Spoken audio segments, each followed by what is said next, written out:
Music ఇచ్చారు. అందుకనే ఈ రోజున ప్రతి ఒక్క ఫ్యామిలీ కూడాను ఆ మీసాల పిల్లకి వాళ్ళు కనెక్ట్ అయిపోయారు. వాళ్ళు అది ఆస్వాదిస్తారు, అలాగే డ్యాన్సెస్ మనకు చూపిస్తారు. మిగతా సాంగ్ కానీ, అలాగే సంక్రాంతి సాంగ్ నా మీద వెంకీ గారి మీద ఆ సాంగ్ కానివ్వండి, ఏదిగా చెప్పండి ప్రతిది. అలాగే ర్యాప్ సాంగ్ మీరు అంత బాగా ఇస్తాను ఎవరు ఊహించలేదు, నేనే ఊహించలేదు అది. ఆ సాంగ్లో అంత బాగా దాన్ని కంపోజ్ చేసిన కుర్రవాడు వీళ్ళందరూ అన్ని చాలా బాగున్నాయి. అండ్ ప్రతి ఒక్కరికి ఈ సందర్భంగా నేను ధన్యవాదాలు తెలియజేస్తాను. మీ అందరి కంట్రిబ్యూషన్ లేకపోతే ఇంత ఇది మేము అనుభవించడం కాదు.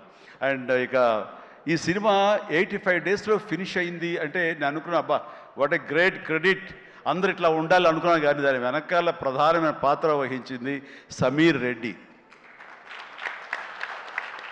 డిఓపి.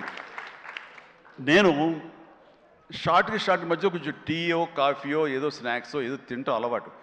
షార్ట్ చేశాను, వెరీ గుడ్ అంటే ఇలా కూర్చోబోతుండగా షార్ట్ రెడీ అన్నారు. లెక్కకుండా నేను కూర్చోకుండా లేచిపోయాలి.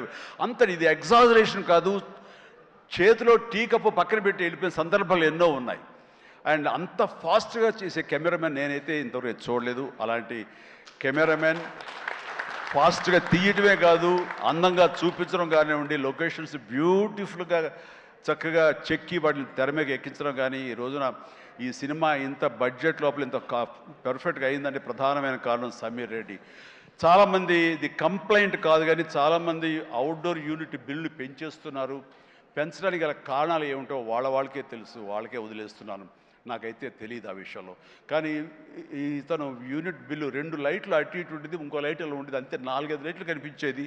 కానీ మరి తెర మీద చూస్తే బ్రహ్మాండంగా ఉంది, అత్యద్భుతంగా ఉంది. అంటే అతను చూసి అందరూ నేర్చుకొని అన్నాను, ఎవరి క్రాఫ్ట్ ఎవరి చెక్కుడు వాళ్ళది. కానీ ఇతను మాత్రం నాకు బాగా నచ్చాడు. అండ్ ఇతని మన అనిల్ కూడా, వాళ్ళిద్దరికి మంచి సింక్రనైజేషన్ అయ్యింది. అండ్ ఈ సినిమా నేను చెప్పాను మొన్న సభలో, ప్రీ రిలీజ్ సభలో, ఇది ఫస్ట్ ఈ సినిమా సూపర్ హిట్ అయిపోయింది రిలీజ్కి ముందే. ఎందుకంటే బడ్జెట్ వైజ్గా కానీ, డేట్ వైజ్గా కానీ, with in the budget, with in the limited టైంలో కానీ ఈ సినిమా ఫస్ట్ టైం ఇలా అయ్యింది. ఇది మీరు చూసి నేర్చుకొని నేను ఎవరికి సలహాలు ఇవ్వట్లేదు, అలా కాదు, మా ఎక్స్పీరియన్స్ మీకు చెప్తున్నాను అంతే. అండ్ అయ్యింది, అక్కడే సక్సెస్ అయింది, అక్కడే ప్రొడ్యూసర్స్ ప్రాఫిట్ లాభాలు వచ్చేసినాయి అక్కడ. ఆ తర్వాత యావరేజ్గా అయినా సరే అవే లాభాలు ఉండేవో. ఇంత సూపర్ హిట్ అయింది కాబట్టి ఎక్స్ట్రా బాల్స్ కొంత రావచ్చు, అది ఎంతో నాకు చెప్పకండి, మళ్ళీ నా రేట్ పెంచేస్తాను. ఇంతలో అడిగితే చెప్పలేదండి ఎంత వచ్చిన లాభాలు. చెప్తే నేను అడుగుతానే భయం ఏదో ఉందో వాళ్ళకి, సాహు కానీ సుష్మిత కానీ. సో నాకు ఇంతకీ ఏం తెలియదు, ఆ లెక్కలైపులో నేను వెళ్ళన్నది నాకు. అండ్ ఇంకా నా తోటి నటినట్లుగా వస్తే కనుక ఇక్కడే ఉన్నారు హర్ష కానీ, వెళ్ళిపోయి ఉంటాడే, ఉన్నా బాబు థ్యాంక్స్. హర్ష పాపం, హర్ష ఈ సినిమాలో తన ఎంతో ఉత్సాహంతో ఉన్నాడు. అండ్ నాకు నా ఫ్యాన్ అంటాడు, నిజమనే తెలియదు, అందరి దగ్గర అదే మాట అంటాడేమో. కానీ నా సాంగ్స్ అవి అలవోకగా పాడుతూ గుర్తుంచుకుని పాడుతుండే, ఎవరి పాట అంటే ఎవరి పాట అంటారంటే మీదే సార్, నా పాట ఓకే నాకు గుర్తు రావట్లేదా, ఎప్పుడో ఇది పల్లెటూరు మొనగాడు గోండా ఆ పాటలు పాడితే ఎట్లాగయ్యా అంటే, లేదు సార్ మేము అట్లా అంటే అంత ఇదిగా అతను ఈ సినిమాలో ఆ సాంగ్స్ అవి నాతో మాట మంచి ఎంటర్టైన్గా ఉంటూ ఈ సినిమా చేస్తున్నందుకు చాలా చాలా ఆస్వాదించాడు, బ్రహ్మాండంగా ఎంటర్టైన్ చేశాడు మమ్మల్ని. అయితే మధ్యలో కాల్ ఇరిగింది, అది ఎవరి శాపం నేను చెప్పలేను. కానీ ఆ టైంలో కూడా అతను ఎంతో డిసప్పాయింట్ అయితే, నువ్వు ఉంటున్నావు సినిమాలో అంటూ చక్కగా తెలియకుండా సినిమాలో దాన్ని డిజైన్ చేసి అతని చేత చేయించడం చాలా happy. And Harsha you do a fantastic job, బాగా నిండుదనం వచ్చింది.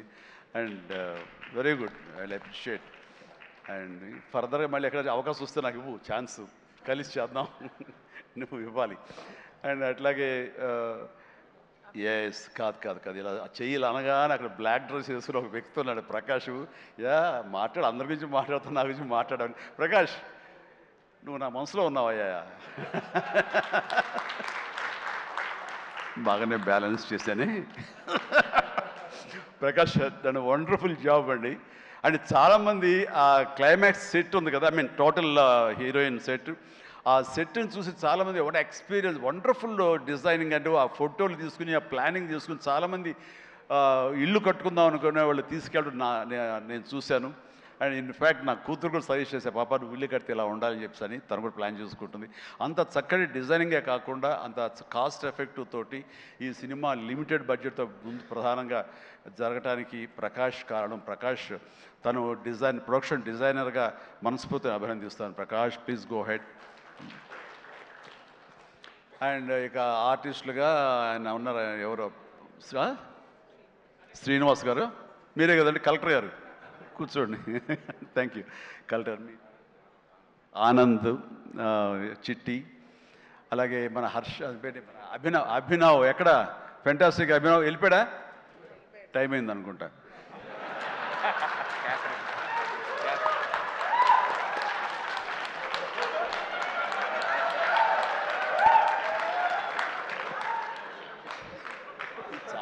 చాలా బాగుందయ్యా. శేఖర్, వంశీ, మీరు మీ గ్రూప్ ఉంది, ఎక్కడ ఏం దొరుకుతాడా ఈవేళ లాగుదాం చూస్తున్నారు. ఇది నేను మంచి ఉద్దేశం అంటే దాంట్లోంచి మీరు ఒక్కరి గురించి ఇలా క్లాప్స్ కొడితే ఎలా చెప్పు. సో ఇలా PR team Shekhar, Vamshi, Manoj and వీళ్ళందరూ కూడా చాలా ఫెంటాస్టిక్ వర్క్ చేశారు. అండ్ తర్వాత తన మనసులోంచి ఇక్కడ ఏదైనా మనం చెయ్యాలి, వర్క్ చేయాలి, దీన్ని పబ్లిసైజ్ చేయాలి అంటంలో మరొక నిష్ణాతుడు ఈయన. దుర్మార్గుడు అసలు. ఎవరిని ఏమైపోయారు ఏంటి, మన క్యాథరిన్ కాదు, నయనతారని ఒప్పించి అమ్మాయితో కూడా మనకి ప్రమోషన్స్ చేయించాడంటే కానీ అది ఆ సామాన్యమైన విషయం కాదండి. అమ్మాయి ఎవ్వరికీ ఒప్పుకోదు, తన లిమిట్లో ఉంటుంది. అలాంటి అమ్మాయి చేత ఒప్పించాడంటే మరి లోపల ఏమి ఎలాగ అడిగాడు, ఎలా కన్విన్స్ చేశాడు, ఆ అమ్మాయి మనసుని ఎలాగా ఒప్పించాడు, మనిషిని ఎలా ఒప్పించాడు అన్నది. మనిషి అనిపోయి మనసు అన్నానా తెలియదు, అది మీరే అడిగి తెలుసుకున్న తర్వాత. అండ్ అంత సంతోషంగా సినిమా చేసింది, అంత నవ్వుతూ చేసింది. నాతో 2 సినిమాలు చేసింది. అంత సీరియస్గా గుంభరంగా ఉండేది, హలో అంటే రెస్పెక్ట్ ఉన్నా సరే.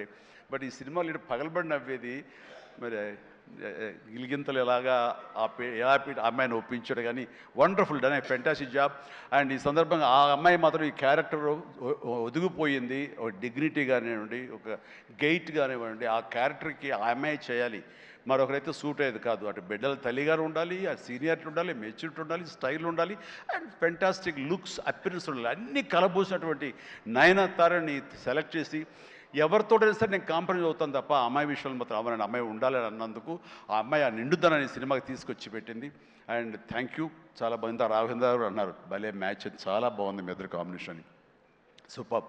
ఇక క్యాథరిన్ కూడా తన నిడివి ఎక్కువగా ఉన్నా సరే అప్పీల్ చేసుకోవడానికి పెద్ద ఉందా చిన్నదా కాదు, మాతో కలిసి చెయ్యాలని తనకి ఉంది, చేసింది, రాణించింది, మెప్పించింది అలాగా. అండ్ ప్రతి ఒక్కరికి ఎవరి పేరైనా మర్చిపోతే క్షమించండి. అండ్ ఎడిటర్ తమ్మిరాజు గారు, ఎస్ తమ్మిరాజు గారు. అండ్ ఎక్కడైనా సారీ ఫెంటాస్టిక్ సార్. అంటే సినిమాని మీరు పరిగెత్తించారు లాస్ట్లో. ఒక 40 నిమిషాల్లో నేను 2.5 గంటలు చేశారు, ఒక 15 నిమిషాలు తగ్గించి. అండ్ టోటల్గా స్టోరీ మారిపోయింది. చాలామంది వీటి గణేష్ ఉన్నాడు కదా అని అన్నారు. ఆ వీటి గణేష్ లేపడంలో మీ ప్రధానమైన పాత్ర ఉందని తెలిసింది. దానివల్ల స్పీడ్ పెరిగిపోయి కథ మీదే ఫోకస్ అయ్యేలా చేశారు. దానికి మీ పాత్ర అంతా ఇంత కాదు. అంటే ఎడిటింగ్ యొక్క ప్రాముఖ్యత ఏంటి అంటలో నేను ఫైనల్గా ఈ సినిమాకి మరీ సుస్పష్టంగా చూశాను. కొన్ని సాక్రిఫైజులు కావాలి. మీరు మన ఇంట్రో